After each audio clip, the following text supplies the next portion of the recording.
Hi, I'm Jacob, and today we're going to unbox, connect, and explore our brand new Skriva Stylus. So the way I see it, you're probably in one of three situations right now. It might be that today is new iPad day, and that you're just getting your hands on all of this lovely new equipment, and that's very exciting. Or it might be that you've had iPad for some time, but you're just getting your hands on a Skriva Stylus for the first time today, which is just as exciting. Or I guess it's possible that you've had both your iPad and the Skriva Stylus for a while already, and that you're kind of half watching this in a staff meeting whilst also catching up on a few emails. I'm a teacher too, I get it. If that's the case though, I hope they at least got some good snacks to keep you fueled up. Okay, who am I kidding? No matter where or when you're watching this, my goal is the same. I want to empower you to get the very most from your Skriva Stylus, so it can be your essential companion for teaching and learning. And I'll keep it nice and short too, I promise. Here I've got the two versions of the Skriva Stylus. The original, and the version that comes with a carry case. Let's take those boxes off real quick and see what's inside. Now, no matter which version you're holding, they both work in the exact same way, and apart from the carry case, both boxes contain the exact same things. So obviously the most important part is the stylus itself, which you can see I've got in blue. Let's put that to one side for a moment though, and see what else we've got in here. Next up are these 4 replacement tips for the stylus. These little friends are small but mighty, and it's worth keeping them someplace safe. Over time, the tip of your stylus may eventually wear down a bit like how the lead of a pencil wears down the more you use it. Don't be tempted to get a pencil sharpener out though, that would prove very expensive. Instead, you can just unscrew the nib and replace it with one of these spares. I repeat, please don't sharpen this stylus, that would be bad. We've also got a USB-C charging cable in the box here, which you can connect to either a mains charger or even to your iPad if it's a USB-C model. The Skriva will go from 0 to charge in about 15 minutes, and then it should be good for about 10 hours of use. And if you're looking at this and wondering what on earth USB-C is, don't panic. Skriva also gives you this little adapter, which turns into a traditional USB port that you can plug into any old charger you've got lying around. Always good to keep this safe too. Now I can see through the screen here that there are some puzzled faces in the room who don't have the carry case version. You're thinking, where's my cable and adapter? That's not fair, Jacob, I want that too. Well, don't panic, it's hiding under this tray in the box, along with this very interesting piece of paper, which I'm definitely going to study meticulously before turning the stylus on. And that brings us back to the Skriva Stylus itself, so let's take a proper look. You'll see straight away here where the USB-C cable plugs in at the top here, above those 3 little circles. And at the very top of the stylus is the power button, which once you press it, it shows what those 3 little circles are for. Yes, they let you know how much battery your Skriva has got left. Sometimes the simplest ideas are the best. At this stage, even if we didn't do anything else for the rest of the day, the stylus won't run out of battery.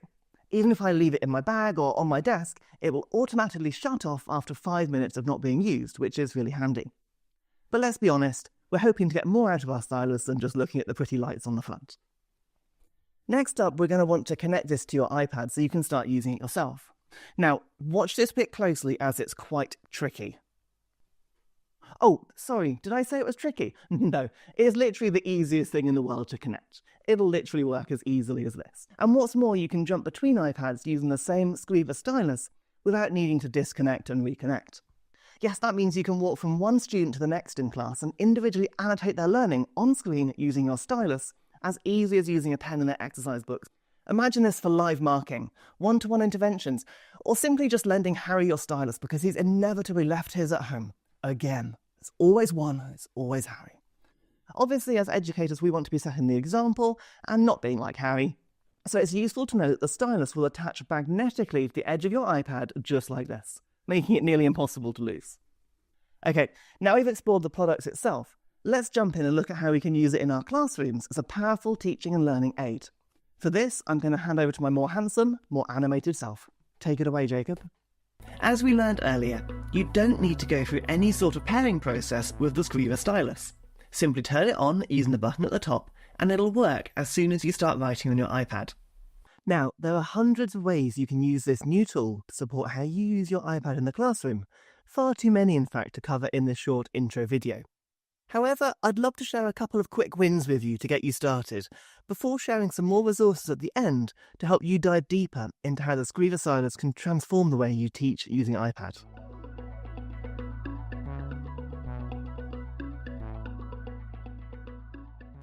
iPad has a standard set of drawing tools which appear across many apps and which offer a simple and effective way to interact with the screen using your stylus.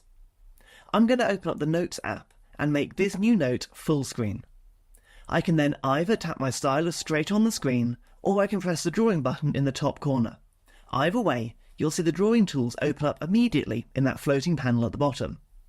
On this panel you'll find multiple different tools which can transform your stylus into a pen, a pencil, a crayon, an eraser, a fountain pen, even a watercolour brush. Swipe sideways to see all the available tools, and you can tap on one once to select it. From now on, when you move your Skriva Stylus across the screen, you'll see the ink flowing out as if you were drawing on paper.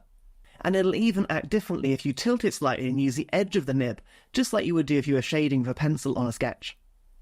And just like drawing on paper, you can actually rest the palm of your hand on the iPad screen, as naturally as you would when using a paper sketchbook. Skriva Stylus has built-in palm rejection, which means the iPad won't accidentally press anything, even with your hand resting on the screen.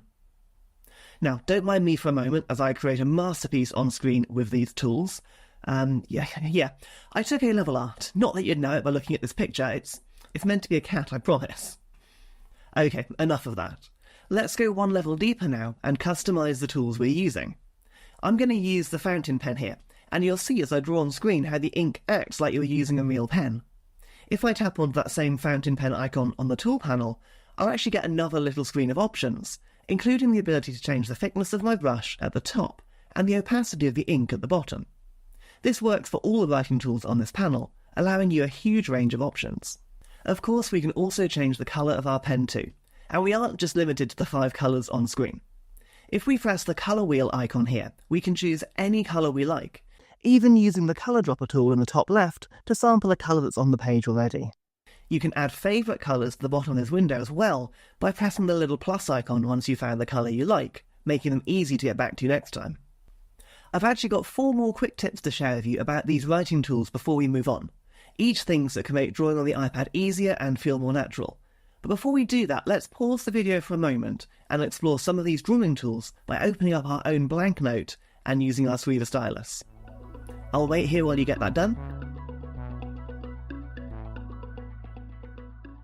Okay, hopefully you've all had a go at drawing some masterpieces like my cat that I drew, or perhaps just some squiggly lines on the screen, which also looked a lot like the cat that I drew. Regardless, it's great to practice using these different tools and changing things like colour and brush thickness as well.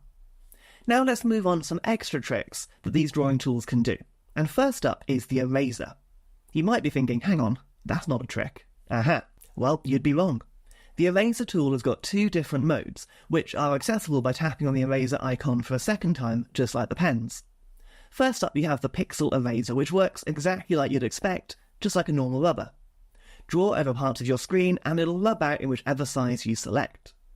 But switching over to the object eraser allows you to effortlessly remove entire brushstrokes or lines simply by drawing over part of it.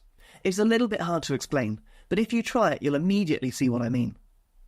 The next feature is the ruler. When I select the ruler, it'll appear on screen automatically, and I can use 1 finger to reposition it, and 2 fingers to turn or rotate it. You can use the on-screen angle in the middle there to get it lined up exactly as you'd like. And from here, if you try drawing along the edge of the ruler, just like you would do in real life, it does exactly what you think it will.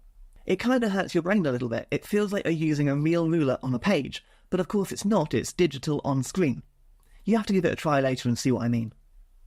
My third little bonus tip here is called the scribble tool.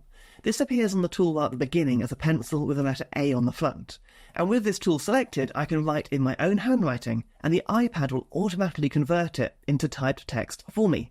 This means I don't have to put my stylus down and reach for the keyboard if I just want to add a quick comment to a document or a piece of learning. The 4th and final tip I'd like to share at this stage is the ability to quickly and easily draw perfect shapes on screen. As a teacher, it's surprising how often I need to draw a perfect circle for a diagram, a rectangle for a table, or something else that would look scruffy if done freehand.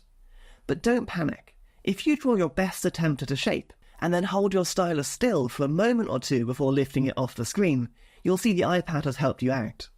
Just like that, it's made a perfect version of my shape, using the pen and ink colour I'd previously selected. And this works for lots of shapes, even arrows like this.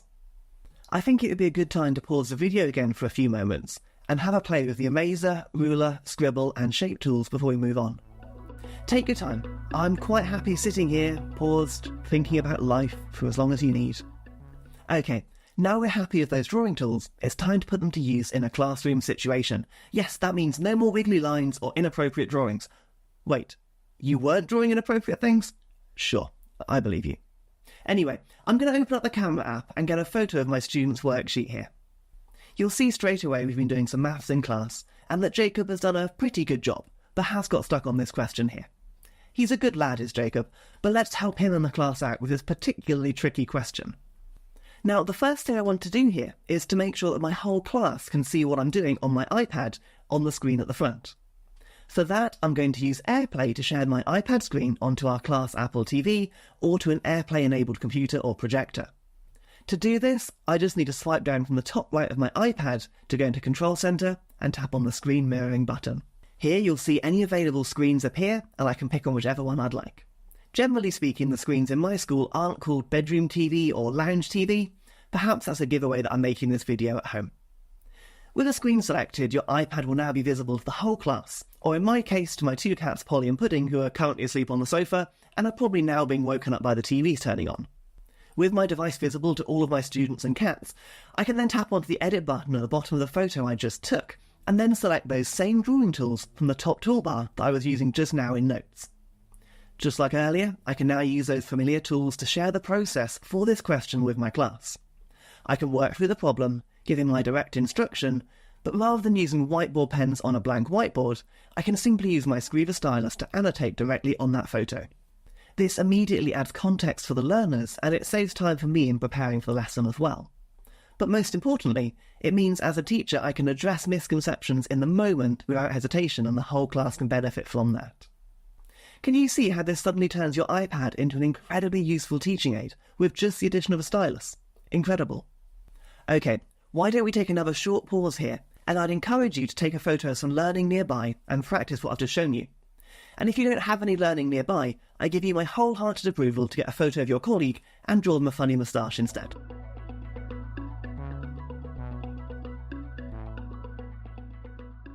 Okay, let's bring today's training home and talk about one last technique that builds on what we just did, without sharing your screen in front of the whole class. Imagine for a moment you're marking home learning at home, and in one of the books you realise that Jacob has once again messed up something, and writing a comment in the margin of the book isn't going to be enough to explain what you need to convey to him. Well, I'm going to do exactly what I did earlier by taking a photo of his learning with the camera app, and then edit my photo with the drawing tools. But this time, rather than airplaying to the class, I'm going to record my iPad screen with me talking through the problem by using the built-in screen recording feature. To do this, I just need to pull down from the top right of my screen again to bring back up Control Center, and then I can use the screen recording button here. If you don't see this option, don't panic. You can press the Add Control button in the corner and search it really quickly. Before I tap on the screen recording button, I want to make sure the microphone is turned on, so all I'm going to do is press and hold the button and check the microphone is lit up red like this. When that icon is red, it'll pick up your voice as well as what's happening on screen. And then I can simply press Start Recording and go back to Photos and use my stylus on screen just like earlier. As I annotate and talk through my process, I'm creating a learning resource for Jacob to use later. And once I'm done, I can press the little red record icon at the top of my screen once to stop the recording, at which point it will automatically save that entire video straight into my Photos app. And at this point I can share that resource via my digital learning platform like Shobi or Google Classroom, and Jacob can get much more personal, relevant and useful feedback than he would have gotten if I'd just scribbled a few words in his book. And as a teacher, it only took me a matter of moments to create that entire explainer video for him. For the last time in this video, I'm going to invite you to pause my little talking head and give this a go for yourselves. Try recording a short video on your iPad, and don't forget to explain the microphone while you're annotating with your stylus.